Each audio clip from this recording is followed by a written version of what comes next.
देखो ये अपना एशिया महाद्वीप है। एशिया में हमारा ये भारत है, ये चीन है, ये जापान है, ये रसिया है, ये मंगोलिया है। तमाम ऐसे देश हैं, 48 देश बताए जाते हैं एशिया के अंदर। लेकिन एशिया में जैसे चीन, जापान, रसिया, दक्षिण कोरिया, ये ऐसे देश हैं जो विकसित की कैटेगरी में आते हैं।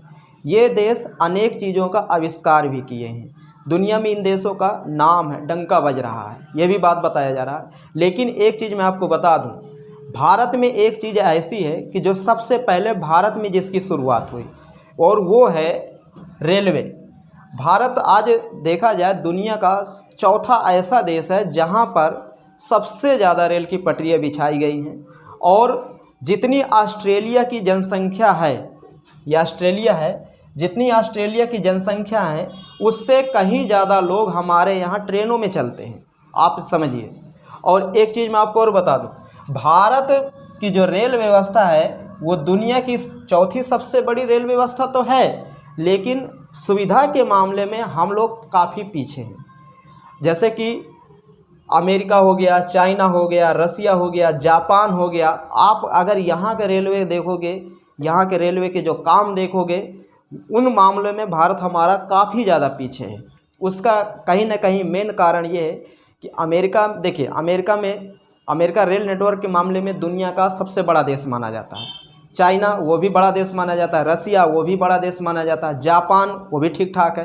तो वहाँ पर क्या होता है, कोई भी कर्मचारी है अगर सरकारी है, गवर्नमेंटेड है, तो वो अपने कर्तव्यों का निष्ठा के साथ पालन करता है। और हमारे यहाँ सबसे ज़्यादा अगर कोई भ्रष्ट है सरकारी कर्मचारी को अगर आप ईमानदारी से कोई काम करने के लिए कह दोगे कि ये काम हो जाना चाहिए, मैं गारंटी के साथ कहता हूँ अगर उससे कहा जाए कि ये काम 8 घंटे में कंप्लीट हो जाए तो वो 8 घंटे में नहीं 8 दिन में कंप्लीट होगा। और यही कारण है कि भारत सरकार अधिकांश चीज़ें प्राइवेट कर रही है। अगर वो प्राइवेट नहीं करेगी तो काम कैसे चलेगा भाई? जरा देखो, ठेका रोड जैसे बनवाना है, सरकार क्या करती है, ठेका दे देती है, ठेकेदार अपना काम करा लेता है। और यही अगर ठेका ना दे और सरकारी कर्मचारियों से कराया जाएगा ना, तो सरकारी कर्मचारी यही कहेगा मैं तो सरकारी आदमी हूँ, मैं क्यों करूँ काम, दूसरे से करवाओ। चपरासी ये लाओ, चपरासी बोलो, बताओ चपरासी मर जाए ना भाई, जो और कर्मचारी वो करना नहीं चाहेंगे। तो यही कारण धीरे धीरे रेलवे को ले डूबा था। और अब भारत में क्या हुआ कि अधिकांश चीज़ें क्या कर दी गई, प्राइवेट कर दी गई। जब प्राइवेट कर, अब कोई भी आप रेलवे स्टेशन चले जाइए, अब आपको साफ़ सफाई दिखाई देगी। पता लगा कि कानपुर से ट्रेन दिल्ली के लिए जा रही है, कानपुर में पानी ही नहीं भरा गया उसमें, क्योंकि सरकारी कर्मचारी की जिम्मेदारी कि पानी आपको भरना है। वो ट्रेन गई कहाँ, इटावा तक पानी ख़त्म। पता लगा बाथरूम है उसमें पानी नहीं आ रहा, पीने के लिए उसमें पानी नहीं आ रहा। जब वो दिल्ली पहुंची ट्रेन तो पता लगा पानी ही नहीं। लेकिन आप कहीं भी देखना साफ़ सफाई एक नंबर की सब चीज़ होती है, लेकिन जनसंख्या इतना ज़्यादा है कि प्रदूषण भी बहुत ज़्यादा होगा। अब रेलवे में भूसांस आदमी को भरते हैं, लेकिन रेलवे क्या भरती है, क्या भूसांस, हम खुद भूसांस उसमें भर जाते हैं। ठीक है, बहुत सारे लोग बिना टिकट के भी जाते हैं, वो अलग। तो सबसे पहले एशिया में इन किसी देशों में ट्रेन का संचालन नहीं हुआ था, केवल अपने भारत में ट्रेन का संचालन हुआ था 16 अप्रैल 1853 में। और वो भी कहाँ से, मुंबई से ठाणे के बीच में पहली बार रेलगाड़ी चलाई गई थी। और उस समय की तुम्हें मज़े की बात एक बताता हूँ, जब पहली रेलगाड़ी भारत में चलाई गई तो नई रेलगाड़ी, उस समय अंग्रेज़ों के दहशत बहुत ज़्यादा थी लोगों के अंदर, और अंग्रेज़ लोगों को मारते भी ज़्यादा थे, डरवाते भी ज़्यादा थे, सब कुछ करते थे। ब्लैक कलर की रेलगाड़ी, उसके बाद कोयला इंजन, उसमें भाप से चलने वाला इंजन। अब भैया वो धुआं भी फेंक रहा है, कोयला भी भर रहे हैं, आग भी जल रही है। और उसके बाद पटरी कितनी चौड़ी, अब ये देख रहे हैं, अब इसमें रेलगाड़ी चलना है, यहाँ सड़क में तो वाहन पलट जाता है, अब इसमें पटरी में ये रेलगाड़ी चलेगी। तो अब भैया क्या करते थे कि यहाँ के जो लोग थे उनको ज़बरदस्ती अंग्रेज़ सिपाही जाते थे, कहते थे एक काम करो, चलो ट्रेन में बैठो बिना टिकट के। अब उनके अंदर डर कि पता नहीं कौन मशीन ऐसी लाएँ, कतो पता लाग लेके हमको भाग ना जाएँ, कतो गिरा ना दें, कहीं पलट जाए तो हम तो जिंदा ना बचबे। अब भैया इनका लाठी के दम पर, बंदूक के दम पर बैठाल तो दिए एक गेट से, जैसे एक गेट से चढ़ते थे दूसरे गेट से उतर के भाग जाते रहे। और जब उतर के दूसरे गेट से भाग जाएं तो फिर अंग्रेज़ कहा यार जब ये बैठते नहीं तो फिर ट्रेन का मज़ा कैसे मिलेगा। अब उसमें क्या हुआ, फिर अंग्रेज़ सोचे कि एक काम करते हैं, उस गेट में भी 2 सिपाही लगाओ ताकि ये उस गेट से निकल ना पाए। इधर से भरे उधर जब रेलगाड़ी चली तो ये रोने लगे थे भारतीय, क्योंकि पहली बार बैठे थे ना, ये रोने लगे थे कि हमको बचाओ। फिर जब वो रेलगाड़ी गई 34 किलोमीटर और फिर उसके बाद जब वापस आई तब ये चैन से सांस लेने की यार यह तो सही रहा यार। और उसके बाद कहें बहुत बहुत धन्यवाद। उतनी टाइम तो कह रहे थे कहे बार अब ना बैठा बार बार, अब ठीक है जो है ठीक। लेकिन आज देखो, आज किसी को कहना पड़ रहा नहीं, कहना पड़ रहा। जनसंख्या इतना ज़्यादा, हर व्यक्ति को जल्दी पहुंचना है, उसको तो वो वेट करता है कि ट्रेन कहाँ है। अगर 2 घंटा ट्रेन लेट है तभी भी वेट करता है कि चलो 2 घंटा बाद तो वही ना, लेकिन आई तो जाएंगे हम इसी से। लेकिन एक समय वो भी था कि ज़बरदस्ती बैठालना पड़ता था, फिर भी लोग नहीं बैठते थे। तो कहीं ना कहीं वो भी समय अपने समय पर समय ही था और ये भी समय अपने समय पर समय ही है। तो इतनी बात समझ में। और भारत में भले ही सबसे पहले रेल की शुरुआत हुई, लेकिन कहीं ना कहीं हम लोग चाइना, जापान और रसिया के मुकाबले अभी भी इस परिवहन के साधन में पीछे हैं। जापान में कोई भी ट्रेन लेट नहीं होती। बताया जाता है अगर जापान में कोई ट्रेन लेट हो गई तो रेलवे को उसका जुर्माना देना पड़ता है। हमारे भारत में 2 घंटा 3 घंटा ये तो एक आम बात है। कहो 8-8 घंटा ट्रेन लेट हो जाए, उसके बाद सीधा क्या कर दिया, कैंसिल, कि ट्रेन नहीं आएगी। खैर उसका टिकट का पैसा पूरा वापस किया जाता है। अगर ट्रेन आके निकल गई अब फिर वापस करने जाओगे तो फिर बहुत ज़्यादा काटता है। तो रेलवे अपना पैसा जल्दी जनता को नहीं देगा और जनता का पैसा उसमें तो तुरंत काटेगा। आप टिकट लीजिए तत्काल की, कहीं आप जाइए, आप पता लगा फतेहपुर से लुधियाना की टिकट लीजिए 35 रुपये काट लेगा अगर तुम कैंसिल कराओगे। अब ये समझ लीजिए, मतलब 275 की टिकट है, सीधा कहेगा 35 रुपये काटेगा। लो तो वो 35 रुपये किसके अकाउंट में गया, रेलवे के अकाउंट में गया। अगर मान लो ट्रेन लेट हो गई, डिले हो गई, ठीक है, अगर तुम्हारा जनरल का है, जनरल का टिकट और तुम्हें उसी ट्रेन से जाना है तो ये समझ लीजिए कि उसमें भी 35 काटेगी। अगर तुम्हारा रिजर्वेशन है तो पूरा वापस करेगी अगर कैंसिल हो रही तो, और जनरल में नहीं वापस करेगी। ये रेलवे के रूल हैं। और जापान में ऐसा नहीं है, चाइना में ऐसा नहीं है, रसिया में ऐसा नहीं है, दक्षिण कोरिया में ऐसा नहीं है कि अगर ट्रेन लेट हो गई तो फिर भैया उसका जुर्माना रेलवे को देना पड़ेगा। और वहाँ के लोग रेलवे पर विश्वास करते हैं और हमारे यहाँ के लोग भी रेलवे पर विश्वास। लेकिन हाँ, एक मामले में रेलवे बहुत आगे है अपने यहाँ का, और वो है पूरी दुनिया में सबसे ज़्यादा अगर रोजगार रेल विभाग में कहीं है तो भारत में है। आप ये समझिए, सबसे ज़्यादा रोजगार भारत में रेलवे ने दिया है पूरी दुनिया में। आज सबसे ज़्यादा पूरी दुनिया में रेल के अगर कर्मचारियों की बात करें तो भारत के पास सबसे ज़्यादा। और अमेरिका का रेल जो नेटवर्क है बहुत बड़ा, उसके पास कर्मचारी कम है, क्योंकि अमेरिका साफ कहता है कि रेल क्या है, एक संसाधन है, ये नौकरी देने का घर नहीं है, ये कोई उद्योग धंधा नहीं है, ये एक संसाधन है। और इसका मेन काम है कि आपको समय से आपकी मंजिल तक पहुंचाना। हम रोजगार नहीं, आप पढ़ाई करिए दूसरा काम करिए, रेलवे आपको रोजगार नहीं देगा। जैसे मान लो बस है, बस क्या है, एक संसाधन ही तो है। बस में एक ड्राइवर, एक कंडक्टर की ज़रूरत पड़ती है, उनको रोजगार है। आप बाकी सवारी समय से पहुँचे आए जाए। तो रेलवे भी एक क्या है, ये रोजगार का संसाधन नहीं है। रेलवे तो एक सेवा है, वो सेवा कर रही है कि आपको एक जगह से दूसरी जगह पहुँचा रही है। लेकिन फिर भी भारतीय रेल विभाग जो है वो सबसे ज़्यादा दुनिया में नौकरी दिया है।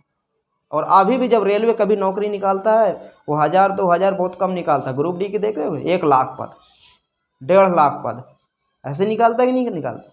मजबूरन में गवर्नमेंट को इसको प्राइवेट करना पड़ रहा है, मजबूरन में, क्योंकि सरकारी कर्मचारी काम नहीं करते। अगर सरकारी कर्मचारी ईमानदारी से काम करें ना तो वो काम बहुत अच्छा हो, लेकिन वो ईमानदारी से काम कभी नहीं करेंगे। आप सरकारी टीचर को देख लीजिए, सरकारी टीचर अपने बच्चे को कभी भी सरकारी स्कूल में नहीं पढ़ाएगा। क्यों नहीं पढ़ा रहा? क्योंकि वो खुद मक्कारी करता है ना वहाँ पर, तो उसी के तो भाई है वहाँ पर। तो जानता है कि जब हम यहाँ दूसरे के बच्चे को भविष्य चौपट कर रहे हैं तो हमारे बच्चों का भविष्य भी तो चौपट होगा। और सरकारी स्कूल में कौन किनके बच्चे जा रहे हैं? सरकारी स्कूल में तो वही लवारिस जैसे जो बच्चे हैं ना वही जा रहे हैं। उनके माता पिता भी बच्चों के जो है ना वो भी ध्यान नहीं देते कि टीचर का कहारा दिया है कि नहीं दिया, घर के लिए कुछ काम दिया है कि नहीं दिया। ठीक है सब। अब वो भी एक कुर्सी बढ़िया बैठ जाएंगे, लात दूसरी कुर्सी में चढ़ा के लो 45,000 रुपया, अधारणा में भी बैठी हैं। तो बताओ ऐसे में बच्चा कुछ बन पाएगा क्या? जीवन में नहीं बन पाएगा। अब पूरी मेहनत कौन करते हैं? प्राइवेट टीचर पूरी मेहनत के साथ वो काम करते हैं, तभी अच्छी अच्छी जगह पर लोग पहुंचते हैं। अगर जिस दिन प्राइवेट टीचर धारणा दे दें कि नहीं अब हम नहीं पढ़ाएंगे, उस दिन गारंटी के साथ कहते हैं भारत की जो शिक्षा व्यवस्था है ना, चरमरा के रख जाएगी। प्राइवेट टीचर की वजह से आज ये देश चल रहा है। जो अच्छे डॉक्टर, अच्छे इंजीनियर, अच्छे मास्टर जो तैयार हो रहे हैं, ये सब प्राइवेट टीचर की वजह से। तुम क्या समझ, सरकारी टीचर की पढ़ाई से कोई लड़का मास्टर बन जाएगा? जीवन में मास्टर नहीं बन सकता सरकारी टीचर की पढ़ाई से। कोई कहते मैं सरकारी टीचर की पढ़ाई से मास्टर बन जाऊंगा, वही सरकारी मास्टर प्राइवेट टीचर की पढ़ाई से बनता है। अब बाद में वही जाके फिर मक्कारी करे लागत है, क्योंकि उसको कोई टेंशन नहीं है। अब तो पैसा तो आ ही रहा है, शादी तो हो ही जाएगी, कौन टेंशन है। दहेज ऊपर से मिली, क्योंकि मोहर किसकी लग गई? सरकारी की, समझे। तो रेलवे भारत का एक क्या है? सेवा, रोजगार का साधन नहीं है। देखो भारत की एक लड़की पाकिस्तान गई थी और वहाँ पर नसरुल्ला नाम के लड़के से शादी कर ली, और उस लड़की को अंजू नाम से जाना जाता है। उसके एक लड़की और एक लड़का था। ये देखिए, ये आप तस्वीर देख रहे हैं, ये अंजू के पति हैं, और ये अंजू है, और ये इसकी लड़की है, और ये इसका लड़का है। बताओ, दो मासूमों को छोड़ करके पड़ोसी मुल्क के में जा करके एक अधड़ व्यक्ति से ये शादी कर ली। अब बताओ, और अपना नाम चेंज कर लिया। तो कहीं ना कहीं नारी के जात के नाम पर इसने धब्बा है। ये नारी के मुंह पर इसने क्या मारा? एक बहुत बड़ा तमाचा मारा। इसको हम सही नहीं कहेंगे। अभी क्या है कि नसरुल्ला की तबीयत बहुत ज़्यादा ख़राब है। अब नसरुल्ला अंजू से बार बार कह रहा है कि तुम एक बार आ जाओ और मैं तुम्हें एक बार देखना चाहता हूं, क्योंकि मेरी तबीयत बहुत ज़्यादा ख़राब है। अब अंजू क्या नसरुल्ला से मिल पाएगी? तो देखिए, अभी अंजू नसरुल्ला से मुश्किल है कि जो मिल पाएगी, क्योंकि अंजू भारत लौट आई है। अब पाकिस्तान जाने के लिए इसे दोबारा वीज़ा की ज़रूरत पड़ेगी, और इस समय भारत और पाकिस्तान के बीच जो रिश्तों की दीवार है वो बहुत ही ज़्यादा कमज़ोर है। बहुत कम लोगों को पाकिस्तान वीज़ा दे रहा है और बहुत कम लोगों को भारत वीज़ा दे रहा है। और मैं तो कहता हूं कि पाकिस्तान एक बार अंजू को फिर वीज़ा दे दे, भारत भी यहां से आज़ादी दे दे जाने के लिए, ताकि नसरुल्ला का जो बीमारी है वो सही हो जाए। अब देखिए, ये नसरुल्ला पहले से शादीशुदा था, ये कोई कुंवारा लड़का नहीं था, पहले से शादीशुदा था, और ये भी तो शादीशुदा है। इसके तो 2 बच्चे हैं। लेकिन ज़रा सोचो कि इतने मासूम बच्चों का इसने 1% ख्याल नहीं किया कि अब इनका क्या होगा। लेकिन धन्य ऐसे पिता पर, पिता ने साफ कह दिया, ये बेवफा निकली मैं थोड़ो हूँ, मैं अपने बच्चों को पाल लूँगा। और आज ये बंदा इन लोगों को अच्छी शिक्षा दे रहा है, सब कुछ दे रहा है। नसरुल्ला जब भारत आए, अंजू नसरुल्ला जब भारत आई, तो अंजू नसरुल्ला अपनी बच्ची से कही थी कि मैं तुम्हें पाकिस्तान ले चलूँगी। नसरुल्ला के पास वो तुम्हारे आज से पिताजी हैं, अब्बा हैं। इस लड़की ने साफ जवाब दिया कि आप ना तुम हमारी माँ हो और ना हम तुम्हारी बेटी, तुम्हें जहाँ जाना है तुम जाइए, हम अपने पिता के साथ बहुत खुश हैं और हमें भारत से अच्छा दुनिया में कोई देश नहीं लगता। तो बताइए, कहीं ना कहीं अब ये बच्ची जीवन में अगर इसके सामने कोई कहेगा माँ बहुत अच्छी होती है, तो क्या ये माँ को अच्छा कह पाएगी? क्योंकि इसकी माँ ने माँ का जो अर्थ है उसको तो पूरी तरह कलंकित कर दिया। अब बताओ, कौन ऐसी माँ पर विश्वास करेगा बच्चा? और ये कोई नई घटना नहीं है। हमारे देश में, पूरी दुनिया में न जाने कितने लोग ऐसे हैं कि जो ऐसी घटना के शिकार हुए हैं। न जाने कितने ऐसे यतीम बच्चे हैं जिनकी माँ उन बच्चों को छोड़कर चली गई। न जाने कितने बच्चे ऐसे हैं, आप यकीन नहीं करोगे।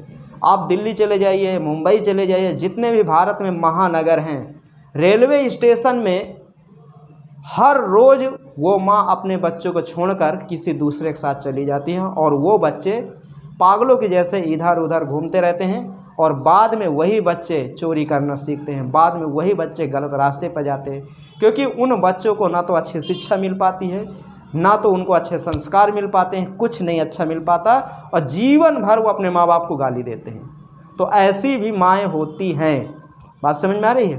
तो मैं तो भविष्य में यही कहता हूँ भारत की तमाम उन माताओं और बहनों को कि आप अपने जाति को बिल्कुल कलंकित न करिए, क्योंकि आपकी जाति भारत में बहुत पूजनीय मानी जाती है।